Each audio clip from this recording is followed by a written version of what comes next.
Hello friends, तो आज के इस वीडियो में हम देखते हैं कि जावास्क्रिप्ट में काउंट मेथड कैसे यूज किया जाता है। मैंने आपको प्रीवियस वीडियो में अलर्ट मेथड कैसे वर्क करता है, इसका क्या फ्लो होता है, उसके बारे में डिस्कस किया था। तो आज हम काउंट मेथड को देखते हैं। तो बेसिकली अगर आपको रन टाइम पे यूजर से इनपुट लेना है तो उसके लिए आप काउंट मेथड का यूज करते हैं। आपको पता है कि जब भी आप कोई भी वेरिएबल डिक्लेयर करते हैं तो या तो आप डायरेक्ट वैल्यू को इनिशियलाइज करते हैं या फिर उस वेरिएबल में वैल्यू को लेने के लिए आप यूजर से रन टाइम पे इनपुट लेते हैं। तो अगर आप डायरेक्टली इनिशियलाइज करते हैं वैल्यू को तो उसके लिए आप var a is equal to 10 करके या जो भी आपको वैल्यू देनी होती है आप वो इनिशियलाइज कर देते हैं। सेकंड मेथड होता है कि आप प्रॉम्प्ट मेथड का यूज करके डायरेक्टली यूजर से इनपुट ले सकते हैं। तो उसके लिए आप प्रॉम्प्ट मेथड यूज करेंगे तो इसका सिंटैक्स क्या होता है? इसका सिंटैक्स होता है कि आप सबसे पहले एक वेरिएबल बनाएंगे और उसको एक प्रॉम्प्ट नाम का मेथड बना के उसके अंदर वेरिएबल और फील्ड्स यहाँ पे जैसे आप पहले कीवर्ड यूज करेंगे। आप यहाँ पे भी जैसे कीवर्ड यूज करते हैं कीवर्ड, देन उसके बाद वेरिएबल का नाम, देन इक्वल, एंड फिर यहाँ पे आपने यहाँ पे डायरेक्ट वैल्यू को इनिशियलाइज किया तो आपको अब यूजर से इनपुट रन टाइम पे लेना तो आप यहाँ पे प्रॉम्प्ट का यूज कर लेंगे। तो यहाँ पे प्रॉम्प्ट लेंगे तो बेसिकली इसमें दो पैरामीटर दिए जाते हैं। ये सेकंड फर्स्ट मीटर जो होता है पैरामीटर होता है वो फील्ड नेम होता है कि आप कौन सा फील्ड का नाम देना चाहते हैं। लाइक आप नेम देना चाहते हैं या एंटर नंबर, कोई भी आप एंटर नंबर करना चाहते हैं तो उसके लिए आप देंगे। उसमें प्लेस होल्डर क्या होना चाहिए, जैसे आप इनपुट में क्या करते हैं, आप लाइक इनपुट आपको लिखना होता है। सबसे पहले आप यहाँ पे नेम लिख देते हैं, देन उसके बाद आप यहाँ पे इनपुट लिखते हैं। तो इनपुट लिखने के बाद इसमें आप टाइप जो भी रहता है आप वो देते हैं। देन यहाँ पे आपको पता है कि आप यहाँ पे प्लेस होल्डर नाम का एक प्रॉपर्टी होती है वो यूज करते हैं। तो आपको जो भी यहाँ पे प्लेस होल्डर लिखना है तो वो आप लिख देते हैं। तो आप यहाँ पे ये समझ सकते हैं कि जो फील्ड नेम है वो आपका यहाँ से आ जाता है कि आप क्या ही नेम लेना चाह रहे हैं या एड्रेस लेना चाह रहे हैं, आप क्या ही लेना चाह रहे हैं तो वो आपको यहाँ पे बताएगा। एंड प्लेस होल्डर जो होता है बेसिकली जैसे आपका इनपुट में प्लेस होल्डर वर्क करता है सेम एज यहाँ पे आपका सेकंड पैरामीटर यूज किया जाता है। तो ये ऑप्शनल है, आप यूज भी कर सकते हैं और नहीं भी यूज कर सकते हैं। तो इतना हो गया। अब उसके बाद हम देखते हैं कि ये रन कैसे करता है। तो इसके लिए हम प्रॉम्प्ट यहाँ पे एक एचटीएमएल नाम का पेज बना रखा है प्रॉम्प्ट डॉट एचटीएमएल से। तो यहाँ पे आपको पता है बेसिकली कि ये अगर आप जब इसको रन करेंगे तो आपको पता है कि अलर्ट जब आप यूज करते थे तो केवल एक बटन आता था, इसमें ओके लिख के आता था। तो आप जब यहाँ पे प्रॉम्प्ट का यूज करेंगे तो आपको पता होना चाहिए कि जब आपको यहाँ पे दो बटन मिलेंगे, पहली तो ओके एंड दूसरी कैंसल। यहाँ पे जो ओके बटन होती है उसको आप जब क्लिक करेंगे तो बाय डिफॉल्ट को ट्रू रिटर्न करता है। ट्रू मीन्स कि जो भी आपने इसमें वैल्यू असाइन की है वो आपका गेट कर लेगा। और कैंसिल पे आप कर लेंगे तो यहाँ पे आपने जो भी वैल्यू दिया है उसको वो एक्सेप्ट ना करके वहाँ पे आपको नल दिखा देगा। तो बेसिकली यहाँ पे आपको दो बटन भी मिल जाते हैं, ओके और कैंसिल पे। तो इसका हम एग्जांपल भी देख लेते हैं। मान लीजिए यहाँ पे मैंने आपको बताया पहले आप कीवर्ड को यूज करेंगे, तो मान लीजिए मैंने वैर कीवर्ड यूज कर लिया। देन उसके बाद हम यहाँ पे कोई भी वेरिएबल का नाम ले लेते हैं, मान लीजिए मैंने ले लिया नेम, देन इक्वल्स टू, फिर यहाँ पे आप लगाएंगे प्रॉम्प्ट मेथड। और फिर आपके यहाँ पे जो फर्स्ट फील्ड होती है वो आप क्या लेना चाहेंगे, तो मान लीजिए मैंने लिख दिया कि यहाँ पे एंटर योर नेम। देन उसके बाद आप यहाँ पे कॉमा लगाएंगे। आप सेकंड पैरामीटर आपको मैंने बताया ऑप्शनल होता है, आप कर भी लिख भी सकते हैं और नहीं भी लिख सकते हैं। तो यहाँ पे मैंने लिख दिया मान लीजिए टाइप नेम हियर।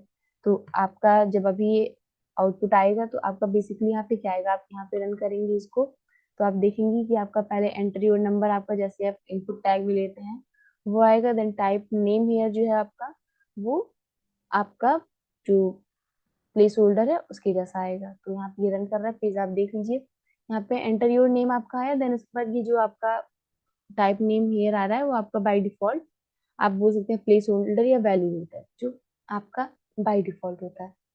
तो यहाँ पे ओके कर दिए हम।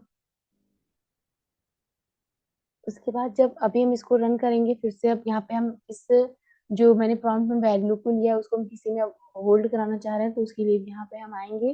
देन उसके बाद जो भी नाम आया है हमारा वहाँ पे हम अलर्ट करा दिए। देन उसके बाद अब मान लीजिए यहाँ पे मैंने नेम को अलर्ट करा दिया। अब यहाँ पे हम आते हैं तो बेसिकली आप यहाँ पे पहले इसको हम ऐसा कर ले ताकि आपको दोनों रन टाइम पे जो भी आपका आउटपुट आ रहा है वो और आप दोनों एक साथ देख सकें। तो यहाँ पे है आपका, मैंने लिख दिया नेम, प्रॉम्प्ट लिया, फिर अलर्ट मैंने करा दिया नेम को।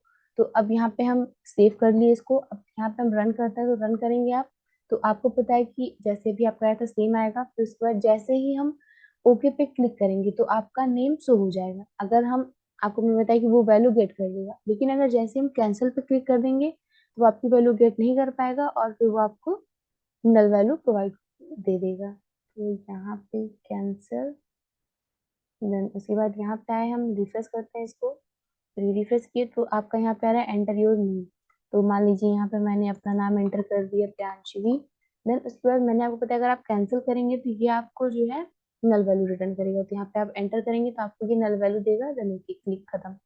उसके बाद जैसे ही आप फिर से रिफ्रेश करती हैं, अगर आप यहाँ पे फिर से नाम दे रहे हैं और आप इस पे कोई भी नाम इनपुट किए, देन आप ओके करेंगे तो ये आपका जो है नाम वो एज अ आउटपुट में आपको दे देगा। तो बेसिकली ये होता है आपका जो प्रॉम्प्ट फंक्शन होता है वो कैसा वर्क करता है। सेकंड चीज मैंने यहाँ पे लिखी है कि इसका जो रिटर्न टाइप होता है वो स्ट्रिंग होता है।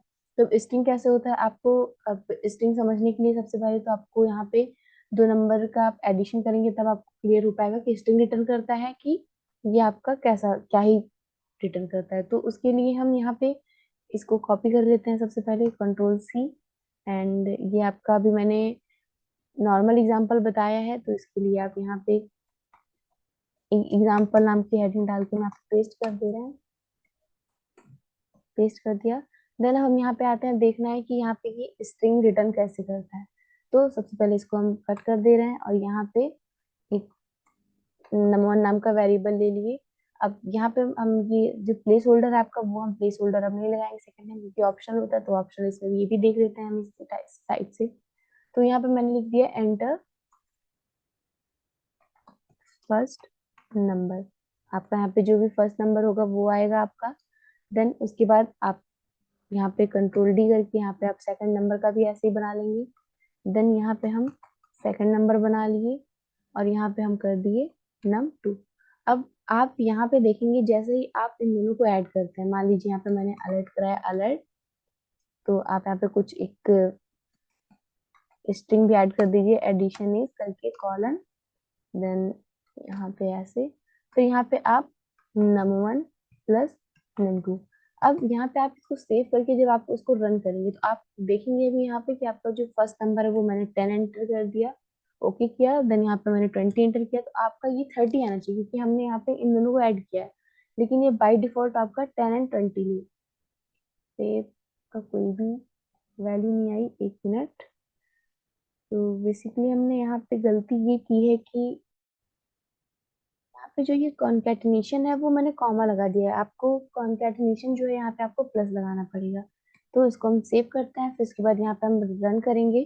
तो मैंने यहाँ पे 10 एंटर किया, देन ओके करते हैं, फिर यहाँ पे हम 20 एंटर कर दिए। अब आप इसको जब रन करेंगे, ओके करेंगे आप, तो यहाँ पे देखिए कि आपने नंबर में 10 एंटर किया, नंबर 2 में आपने 20, तो आपका ये ऐड होके 30 आना चाहिए, लेकिन ये अभी आपका 10 एंड 20 दे रहा है। क्यों? क्योंकि ये आप यहाँ पे देख सकते हैं कि आपको ये स्ट्रिंग वैल्यू रिटर्न कर रहा है। आपको पता है स्ट्रिंग वैल्यू जब भी रिटर्न करता है तो वो ऐड, अगर मान लीजिए आपने 10 एंड 20 एज स्ट्रिंग दिया तो आपका वो ऐड होकर 10 20 ही आता है, ना कि 30 आएगा। तो अगर आपको ये सही करना है तो उसके लिए आप क्या करेंगे, यहाँ पे आप आएंगे, यहाँ पे हम एक थर्ड वेरिएबल ले लेते हैं, मान लीजिए var रिजल्ट नाम का। देन उसमें आप यहाँ पे num1 प्लस num2 करेंगे। तो आपने अभी देखा कि आपका कोई भी काम नहीं करेगा इसके लिए, तो आप यहाँ पे पार्स इंट का यूज करेंगे, पार्स इंट, या फिर आप नंबर का भी यूज कर सकते हैं। तो वो हम टाइप कन्वर्जन में जब आएंगे तो हम देखेंगे कि क्या क्या होता है क्या नहीं। तो अभी के लिए हम पार्स इंट यूज कर रहे हैं। देन उसके बाद आप जो भी num2 है वो इंटीजर, बेसिकली पार्स इंट का यूज हम किसी भी स्ट्रिंग वैल्यू को, लाइक अगर वो न्यूमेरिक है तो वो आपका इंटीजर में कन्वर्ट कर देगा। तो num2 आपको पता है 10 आपने दिया या 20 दिया, स्ट्रिंग रिटर्न करेगा तो वो उसको इंटीजर में कन्वर्ट कर देगा। तो यहाँ पे num2 हो गया। देन num1 को भी ऐसे ही इंटीजर में कन्वर्ट कर देगा और जो भी वैल्यू आएगी उसको ऐड करके रिजल्ट नाम के वेरिएबल में स्टोर कर देगा। तो यहाँ पे अब आप रिजल्ट नाम के वेरिएबल को अलर्ट करा सकते हैं या डॉक्यूमेंट डॉट राइट, आप जो भी कराना चाहें वो आप करा सकते हैं। तो यहाँ पे हम सेव करते हैं इसको, फिर उसके बाद ओके किया, देन फिर से रिफ्रेश करते हैं तो आप यहाँ पे फर्स्ट नंबर एंटर करते हैं 10 एंड सेकंड एंटर करते हैं 20, देन ओके करते हैं तो आपका ये 30 आपका एडिशन दे देता है। तो बेसिकली यहाँ पे इसका जो मेन दो पॉइंट है यहाँ पे कि it is use to take input from user on run time. तो ये आप देख सकते हैं रन टाइम पे आपका यूजर इनपुट ले रहा है। एंड सेकंड क्या बताया कि रिटर्न टाइप जो होता है इसका वो एज ए स्ट्रिंग होता है। तो हमने यहाँ पे दोनों के एग्जांपल्स देख लिए। तो इसको भी हम कॉपी करके यहाँ पे पेस्ट कर दे रहा है। फिर सो आज की वीडियो के लिए इतना ही रखते हैं, मिलते हैं नेक्स्ट वीडियो में। हम नेक्स्ट वीडियो